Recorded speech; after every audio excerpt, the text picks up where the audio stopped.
Vamos orar, amigo? Querido Pai, obrigado pela Tua bênção diária, pela possibilidade de ouvir e ler a Tua palavra com a liberdade e pela possibilidade de receber sabedoria dos altos céus para compreendê-la e praticá-la. Em nome de Jesus, amém. Bem, Oséias capítulo 8, ele fala, o subtítulo aqui é O Castigo está próximo. Apresenta ameaça de destruição por causa da impiedade e da idolatria. Você tem visto aqui no livro de Oséias que várias vezes quando aparece a mensagem de condenação ou de castigo e tal, é porque o povo escolheu afastar-se, escolheu andar longe de Deus e, na verdade, não é que Deus agora vai castigar só porque o povo se afastou, como um Deus ciumento e tal. Não. Na verdade, é que a pessoa escolheu ser destruída. É como, por exemplo, alguém que resolve fumar e fuma a vida toda e tal, e de repente ele tem um efizema pulmonar. Nós não podemos condenar a Deus por causa desse efizema. Deus vai atrás, Deus clama e diz assim, ó filho, deixa de fumar, porque você vai ter um efizema, você vai sofrer, você vai fazer a sua família sofrer, você pode morrer antes, você pode ter muitas dores.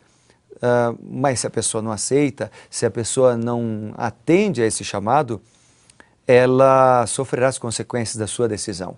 Uma pessoa bebe, enche a cara, toma aí a sua cerveja ou a sua cachaça e sai dirigindo o carro.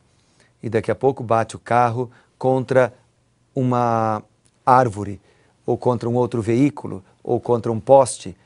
E aí é destruição, são vidas destruídas, os bens materiais que se perdem, de repente a própria vida da pessoa que pode se perder.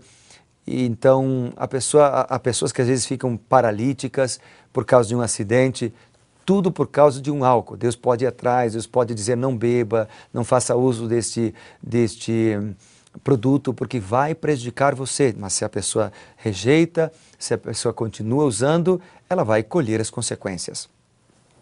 Então aqui mais ou menos é o que aparece também no capítulo 8, quando fala do castigo, né? No versículo 1 até 14, que é o capítulo, vamos ler o capítulo todo, ele diz assim, emboca a trombeta, ele vem como a águia contra a casa do Senhor, porque transgrediram a minha aliança e se rebelaram contra a minha lei. Percebe aqui? Transgrediram minha aliança e se rebelaram contra a minha lei. Então a decisão de transgredir e de sofrer foi do próprio povo.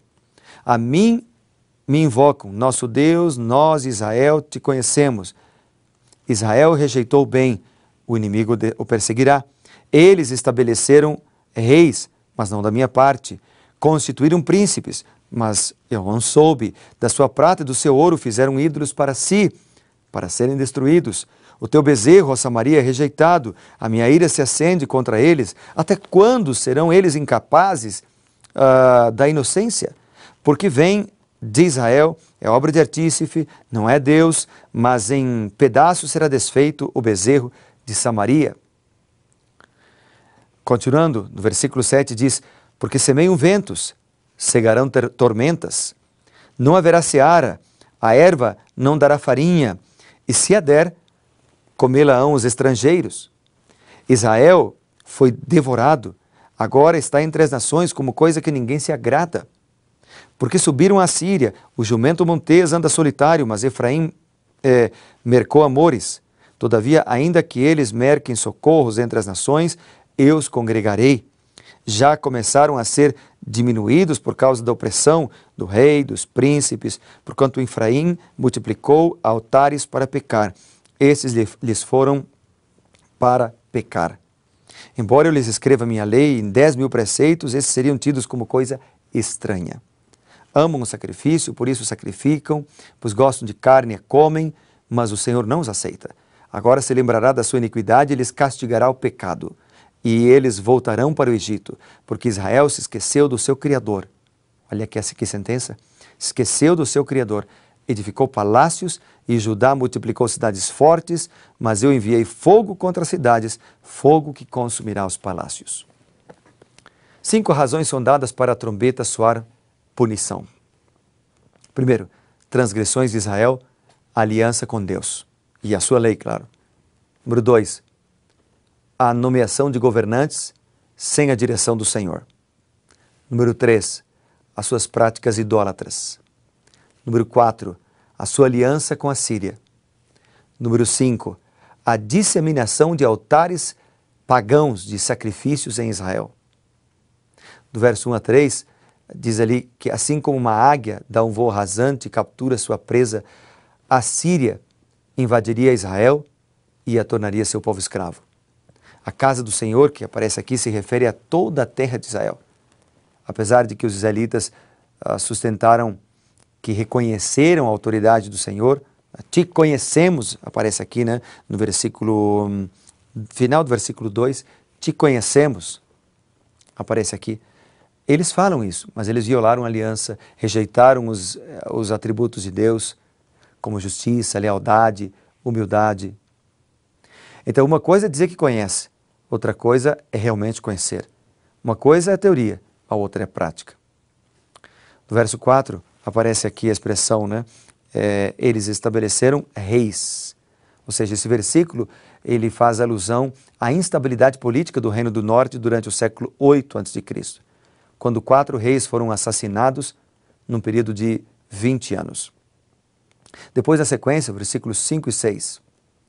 Aqui diz no verso 5 e 6, o teu bezerro, Samaria, é rejeitado, a minha ira se acende. Até quando serão eles incapazes da inocência? Porque vem de Israel, é obra de artífice, não é de Deus.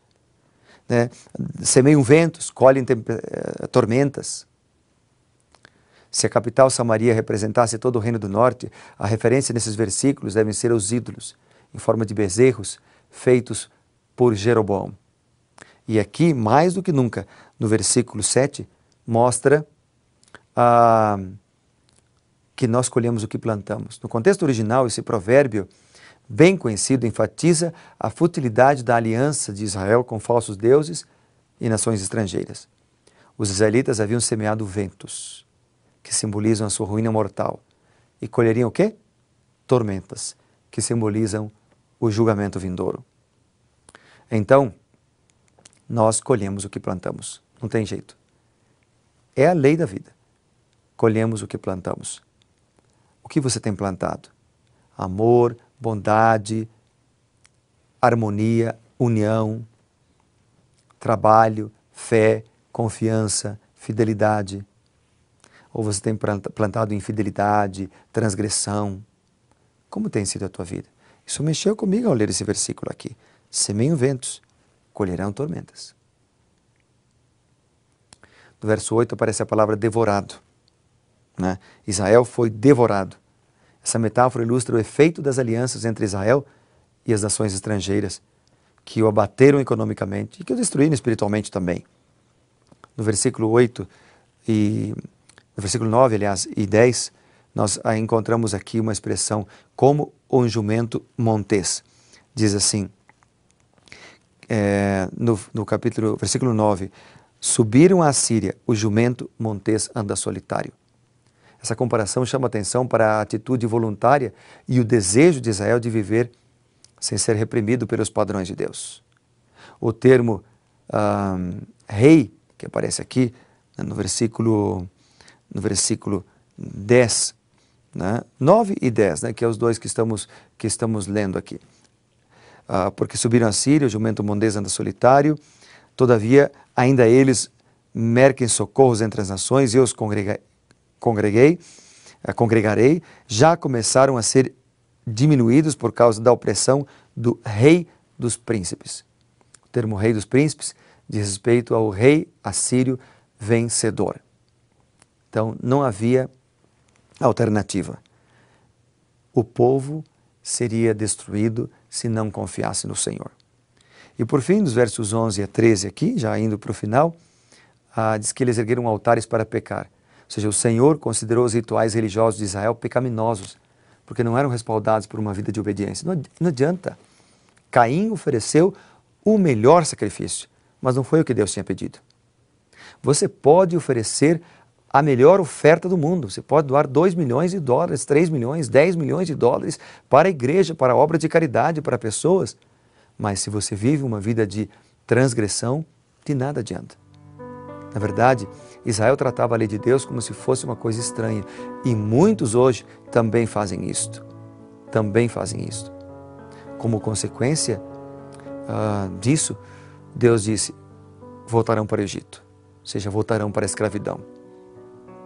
Voltarão para a escravidão. Não basta dizer, não basta saber, é necessário fazer.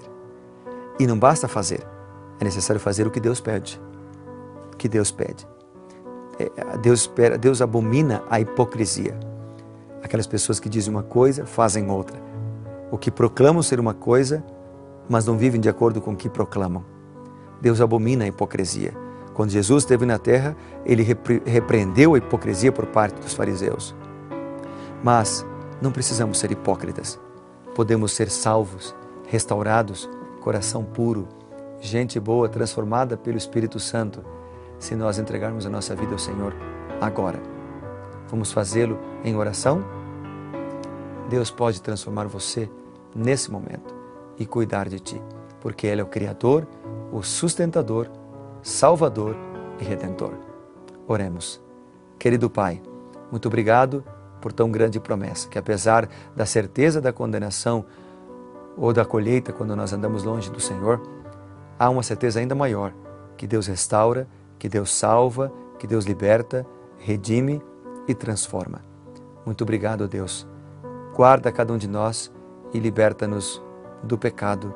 Oramos em nome de Jesus. Amém.